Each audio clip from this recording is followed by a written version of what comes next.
Dear students of class 12th, welcome in SNS Maths class. So I hope कि आप लोगों ने जो indefinite integration के हमारे वीडियोस हैं उनको जरूर देखा होगा और उससे आपको फ़ायदा हुआ होगा. So आज हम लोग definite integration को इंट्रोड्यूस करने जा रहे हैं. इंटीग्रेशन जो हमारा इंटीग्रल कैलकुलस है उसके 3 पार्ट्स में उसको आप स्टडी कर सकते हैं as far as class 12th students are concerned. The first one is indefinite integration, second one definite integration और थर्ड हम डिफरेंशियल इक्वेशन को बोल सकते हैं.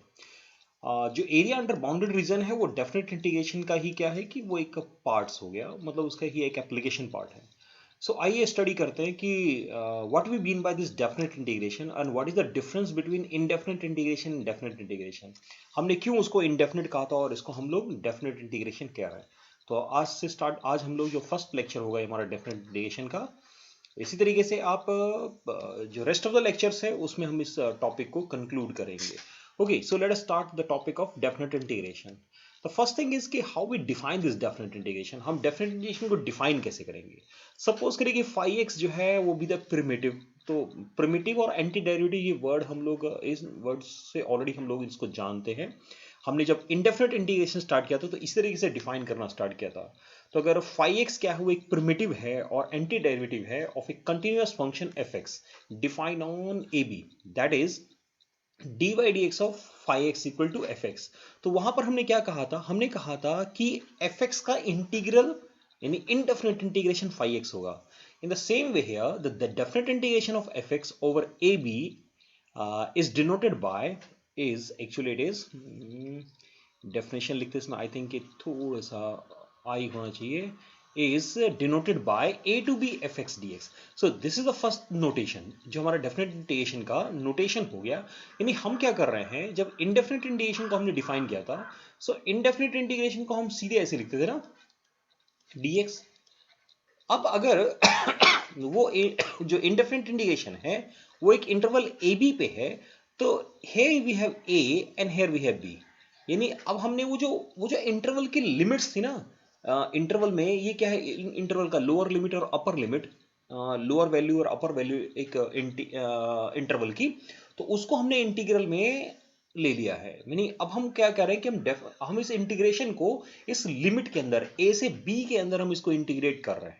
और ये इक्वल किसके होता है, ये 5b माइनस 5a के इक्वल होता है.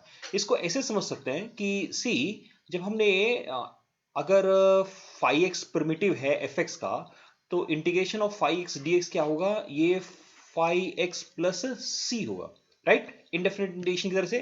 तो अब अगर limit a to b put कर रहे हैं तो इसका मतलब ये हुआ कि हमारा लिमिट a टू b है. तो हम पहले क्या करेंगे, ये अपर वैल्यू जो है इसको पहले पुट करेंगे इसके अंदर. तो ये कितना हो जाएगा, ये 5b प्लस सी हो जाएगा. ओके, एंड देन हम क्या करेंगे, लोअर वैल्यू को पुट करके उसको सब्ट्रैक्ट कर देंगे. सो 5a माइनस सी. सो अब जैसे ही इंटरवल्स को इस इंटरवल्स को ओपन करेंगे so you will get this. तो इस इंटीग्रल के अंदर जो ये लोअर वैल्यू है this is known as lower limit, इसको हम लोग लोअर लिमिट बोलते हैं. और ये b जो है वो इस इंटीग्रल का अपर लिमिट कहलाता है. इंटीग्रेशन का लोअर लिमिट और इंटीग्रेशन का upper limit. Another thing is इसको हम लोग डेफिनेट बोल रहे हैं, ये डेफिनेट इंटीग्रेशन है. सो डेफिनेट इंटीग्रेशन इसलिए बोला है क्योंकि what ever value you will gate ना वो एक डेफिनेट वैल्यू होगी. इनडेफिनेट इंटीग्रेशन में क्या होता, हमें एक फंक्शन के फॉर्म में आंसर मिल रहा था और साथ में एक कांस्टेंट ऑफ इंटीग्रेशन भी था. That mean we are not getting the definite value in indefinite integration. Here यहां क्या हो रहा है कि जब हम इंटीग्रेट कर रहे हैं तो जो हमें आंसर मिल रहा है वो आंसर एक डेफिनेट वैल्यू है, वो एक डेफिनेट आंसर है.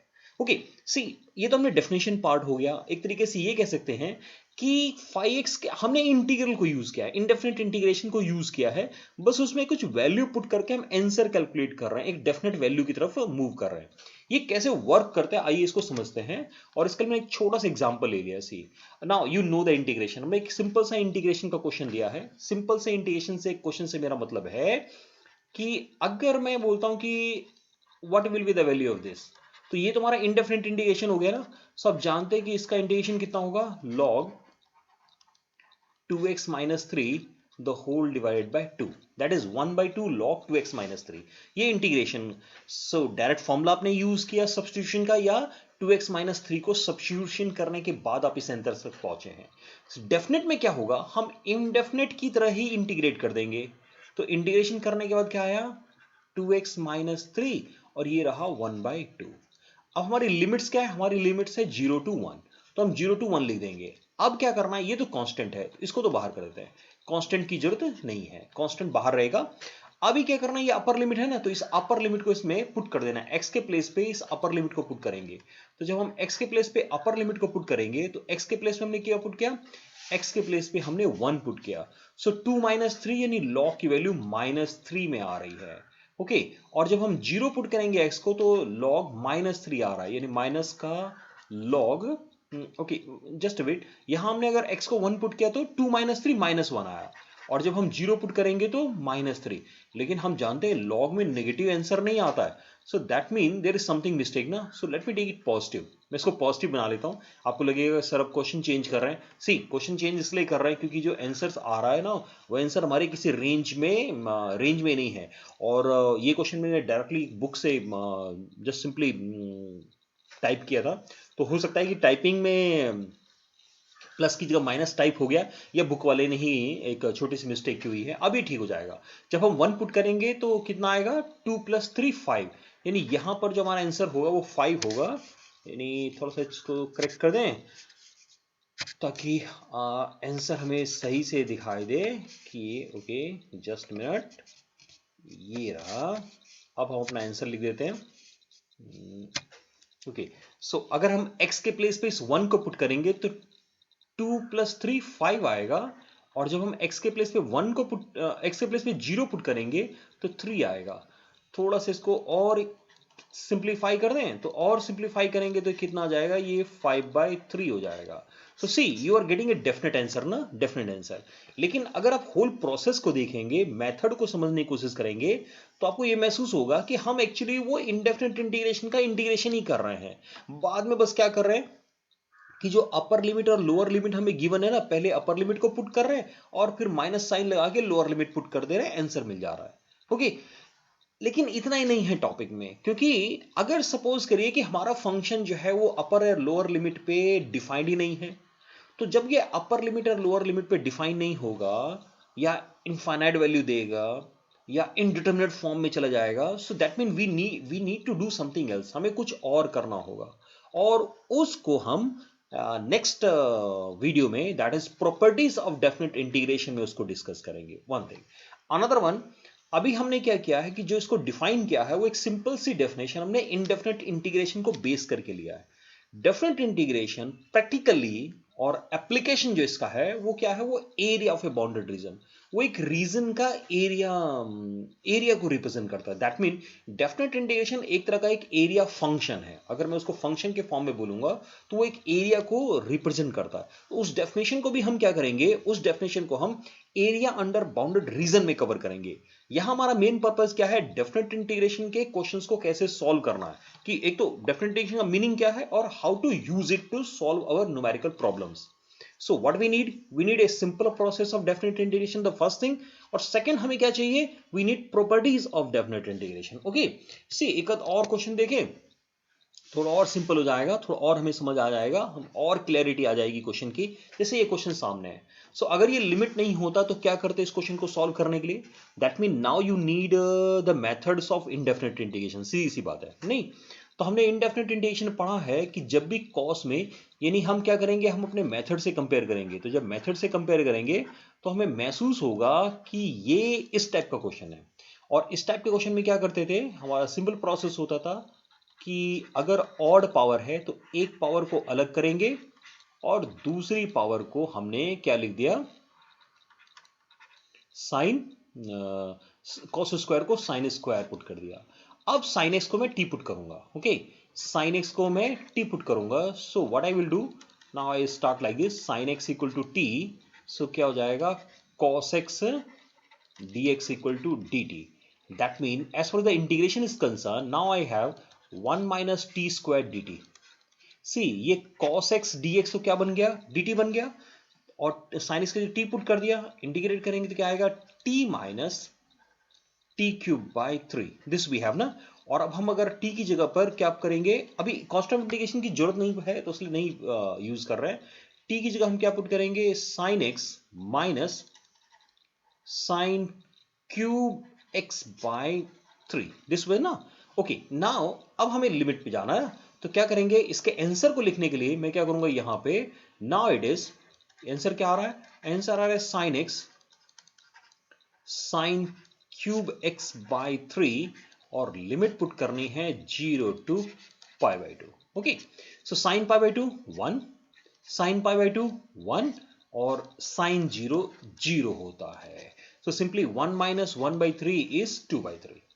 इस तरीके से क्वेश्चन को सॉल्व कर सकते हैं। दूसरा तरीका और है कि हम cos क्यूब x का cos 3x के फॉर्मूले से भी हम cos क्यूब का वैल्यू पुट करके भी इस क्वेश्चन को सॉल्व कर सकते थे। अब इस क्वेश्चन में एक चीज महसूस हुआ है कि हमने सब्स्टिट्यूशन यूज तो किया है ना, हमने सिंपल सब्स्टिट्यूशन को यूज किया है। तो हम क्या करेंगे ना, थोड़ा सा सब्स्टिट्यूशन जब यूज करेंगे तो हम इस क्वेश्चन को और थोड़ा मॉडिफाई करके लिख सकते थे। But before I go to that ना, हम एक मेथड और डिस्कस करने से पहले एक आध क्वेश्चन और डिस्कस करते हैं। सपोज ये क्वेश्चन आपको करना है 0 to π/2 x² sin x dx। So question देख के समझ में आ रहा है कि बाई पार्ट्स का क्वेश्चन है, तो हम क्या करेंगे, सिंपली स्टार्ट करेंगे बाई पार्ट्स के रूल को अप्लाई करना। क्या करते हैं, x² को फर्स्ट फंक्शन और sin x को सेकंड फंक्शन लेते हैं। क्या है बाई पार्ट्स का rule, first function sin x का इंटीग्रल, सेकंड का integration, this is the rule ना। अगर आपको फॉर्मूला याद हो तो क्या लिखते थे हम लोग, फर्स्ट फंक्शन है ना, integration of second function minus the whole integration dy/dx of first integration of second और इस पूरे का इंटीग्रल, यही फॉर्मूला है ना। तो ऐसे लिख रहे हैं, फर्स्ट x² sin x का इंटीग्रेशन, sin x का इंटीग्रेशन होता है माइनस का cos x, cos x का डिफरेंशिएशन माइनस sin x होता है, इसलिए क्योंकि यहां इंटीग्रेशन का काम खत्म हो गया तो हमने लिमिट को लिख दिया माइनस। ओके नाउ नेक्स्ट में क्या करना है, फर्स्ट का डेरिवेटिव दैट इज 2x और sin x का इंटीग्रेशन दैट इज माइनस का cos x dx। क्योंकि यहां इंटीग्रेशन भी खत्म नहीं हुआ है तो हम लिमिट को एज सच पुट कर देंगे। यहां लिमिट पुट कर दीजिए, so it is π²/16 and cos π/4 होता है 1/√2। cos 0 0 होता है, नहीं cos 0 0 हो गया। अगेन क्या करेंगे, फर्स्ट फंक्शन सेकंड फंक्शन और दोबारा इंटीग्रेट करेंगे। ओके 2 हमारा क्या है, कांस्टेंट है। So here we have written first function then second का इंटीग्रेशन, cos का इंटीग्रेशन, ये पुट कर दिया हमने लिमिट को माइनस डेरिवेटिव फर्स्ट x का डिफरेंशिएशन 1 एंड cos का डेरिवेटिव sin x dx। क्योंकि अभी इंटीग्रेशन खत्म नहीं हुआ है, नहीं जब तक इंटीग्रेशन खत्म नहीं हुआ लिमिट्स को वैसे ही पुट करते जाएंगे। यहां आ गया π²/16√2, इसको छोड़ देते हैं, प्लस ये रहा 2। ओके लिमिट पुट करिए, π/4 sin π/4 1/√2। क्योंकि sin 0 0 होता है और x को तो 0 पुट ही कर रहे हैं तो इसको छोड़ देंगे माइनस। अभी इसको इंटीग्रेट करना, अभी ये इंटीग्रेशन बचा हुआ है, sin x का इंटीग्रेशन माइनस का cos x and here you have the limit 0 to π/4 the final one. नहीं यानी क्या करना है, अगर आप इस क्वेश्चन को ठीक से समझे हैं तो मैं ये कहूंगा, पहले लिमिट पुट कर दें। ओके द लिमिट cos π/4 1/√2 होता है और cos 0 1 होता है, राइट ना। सो लेकिन अब एक चीज है, इस क्वेश्चन में एक चीज समझ में आ रहा है कि हम यूज इंडेफिनिटी कर रहे हैं, यानी डेफिनेट इंटीग्रेशन के एक्सरसाइज को जब सॉल्व करेंगे तो इनडायरेक्टली इंडेफिनेट इंटीग्रेशन के क्वेश्चंस की प्रैक्टिस हो जाएगी, है ना, रिवीजन हो जाएगा एक तरीके का, क्योंकि क्वेश्चंस वही हैं। अब क्या हुआ कि वहां पर हमने अलग अलग एक्सरसाइज में अलग अलग मेथड के क्वेश्चन किए थे, यहां क्या हो रहा है कि ओके प्रीवियस क्वेश्चन में a little bit of substitution था, इस क्वेश्चन में बाई पार्ट्स था। सब्स्टिट्यूशन क्वेश्चंस के लिए हम लोग कुछ और भी यूज कर सकते हैं, तो इसलिए हमने इसको अलग से एक टॉपिक बना लिया, evaluation of definite integration by substitution, कि जब सब्स्टिट्यूशन मेथड यूज करना हो तो क्या करना है। See, I have taken a question और now I am going to use substitution and see what I am doing in this question. क्या हम substitution में जो previous substitution question हमने solve किया है और अभी जो substitution method use करेंगे, see the difference between both the method. दोनों method में क्या करना है, थोड़ा सा difference check कर लेना है, तो उससे क्या होगा, हमें और अच्छे से समझ में आ जाएगा. क्वेश्चन बहुत सिंपल है. एक बार आप इंडेफिनिट इंटीग्रेशंस के फॉर्मूलों को समझ गए तो मैं ये कहता हूं कि indefinite integration, definite integration, area under bounded region और differential equation, all the topics become so simple. ये सभी के सभी टॉपिक्स आपके लिए बहुत ही सिंपल हो जाएंगे. ओके, जैसे ये क्वेश्चन समझ में आ रहा है मुझे कि हमें क्या करना चाहिए. हमने हो सकता है कि ऐसा क्वेश्चन हमने मीनिंग आपने ऐसे क्वेश्चन को ऑलरेडी टॉपिक में सब्स्टिट्यूट के टॉपिक में सॉल्व किया होगा. So differentiating with respect to X क्या हो जाएगा, 1/1 plus X square dx equal to dt आ जाएगा. ओके, सी उस मेथड में हमने सब्स्टिट्यूशन के बाद क्या कहता, हमने इंटीग्रेशन को पूरा कर लिया था, बाद में लिमिट. लेकिन हम शुरू में भी लिमिट को चेंज कर सकते हैं. क्या हो गया, अभी क्वेश्चन को हम टी में ले जा रहे हैं तो हम यहां करते हैं लिमिट को भी चेंज कर लेते हैं. लिमिट मतलब शुरू में x क्या है, ईयर x तो 0 है, तो जब x 0 होगा तो t कितना होगा, t हो जाएगा tan इनवर्स 0 और tan इनवर्स 0 0 होता है. ऐसे ही जब x की वैल्यू 1 होगी तो t कितना होगा, t tan इनवर्स 1 और tan इनवर्स 1 की वैल्यू π/4 होती है. तो ये क्वेश्चन हमारा कन्वर्ट हो गया 0 टू π/4. ओके, और tan इनवर्स x को हमने पुट कर दिया t और dx upon 1 plus X square बन गया dt. अभी इंटीग्रेशन करेंगे तो क्या आएगा, टी स्क्वायर बाई 2. लिमिट कितनी है, 0 टू π/4. चलो भाई लिमिट पुट कर दो. सो π/4 का स्क्वायर पाई स्क्वायर बाई 16 और 2 ऑलरेडी हमारे पास है, यानी हमें अपना आंसर लिखना चाहिए pi square by 32. So see the difference.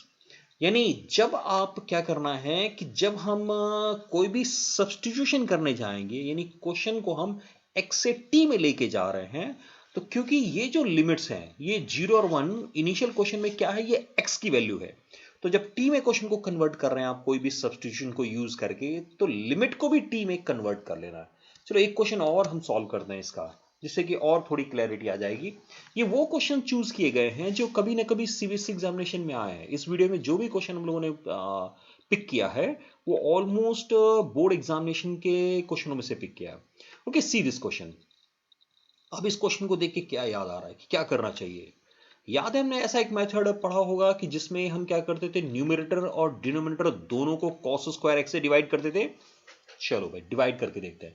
यानी व्हाट वी आर डूइंग, हमने क्या करने जा रहे हैं, dividing numerator and denominator by cos square x.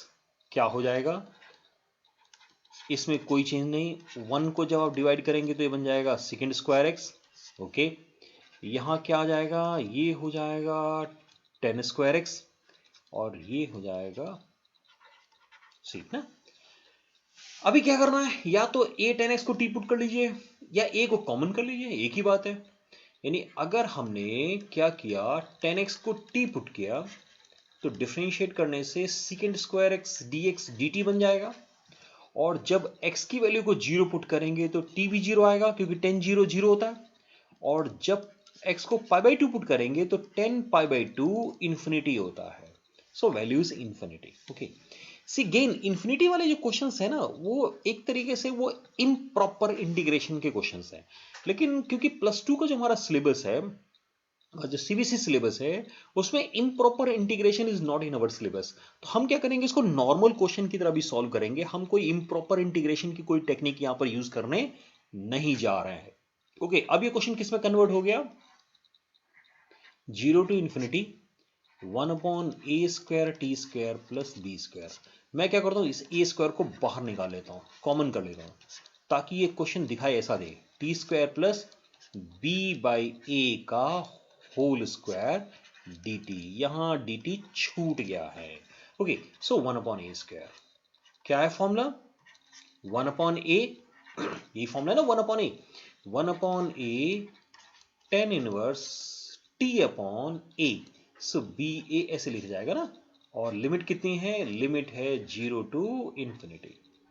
चलिए भाई पुट कर दीजिए, एक ए कैंसिल करके लिख देना है 1/AB, ये भी ठीक है। लिमिट पुट करने गए, हम जब इन्फिनिटी पुट करेंगे तो T A divided by B into infinity infinity होता है, और टेन इनवर्स इन्फिनिटी π/2 आएगा, और टेन इनवर्स 0 0 आएगा, तो हमारा आंसर हो गया π/2AB। यानी इस तरीके से हम क्वेश्चंस को सॉल्व कर सकते हैं। कोई भी हमारा डेफिनेट इंटीग्रेशन का जो क्वेश्चंस होगा वो इस तरीके से आसानी से सॉल्व हो जाएगा। That means before you start your topic of definite integration or problem solving of definite integration, it is better to go through all the methods of indefinite integration. Indefinite integration जितने भी method है, just see them, उनको याद, उनको एक बार उनके questions कर लीजिए, उनको कोई नोट कर लीजिए, दिमाग में भर लीजिए, और तब इस क्वेश्चन पे आइए। तब अब डेफिनेट इंटीग्रेशन क्वेश्चन आपको बिल्कुल खेल जैसे लगेगा वो ये हम क्या कर रहे हैं, बहुत सिंपल सिंपल क्वेश्चन है, सो सिंपल क्वेश्चंस, बहुत अच्छे समझ में आएगा। द नेक्स्ट पार्ट इज, यहां तक तो ठीक है, यहां तो हमने क्या किया कि डेफिनेट इंटीग्रेशन के दो तरीके के क्वेश्चन हमने देखे हैं। और जब आप कोई भी रेफरेंस बुक में जाएंगे, सबसे आर डी शर्मा बुक है, तो पहली एक्सरसाइज में वो क्वेश्चंस होंगे जिसमें बिना सब्स्टिट्यूशन यानी बिना लिमिट में कुछ किए हुए आप क्वेश्चन को सॉल्व करेंगे, और सेकंड एक्सरसाइज में लिमिट को चेंज करके सॉल्व करेंगे। That mean first two exercises में जो भी मेथड यूज होगा वो हमने यहां पर डिस्कस कर लिया है। Now, the most important part of definite integration is simple the properties of definite integration. So, in our second lecture, we discussed the properties of definite integration. So, thank you very much for watching this video. Keep watching my channel. अगर आपने channel को subscribe नहीं किया, subscribe कर लीजिए, जिससे क्या होगा कि आपको टाइम टू टाइम नोटिफिकेशन मिलता रहेगा जब भी हम कोई नया वीडियो अपलोड करेंगे, और अगर वो आपके क्लास से रिलेटेड है तो आपको नोटिफिकेशन मिल जाएगा। So once again thank you.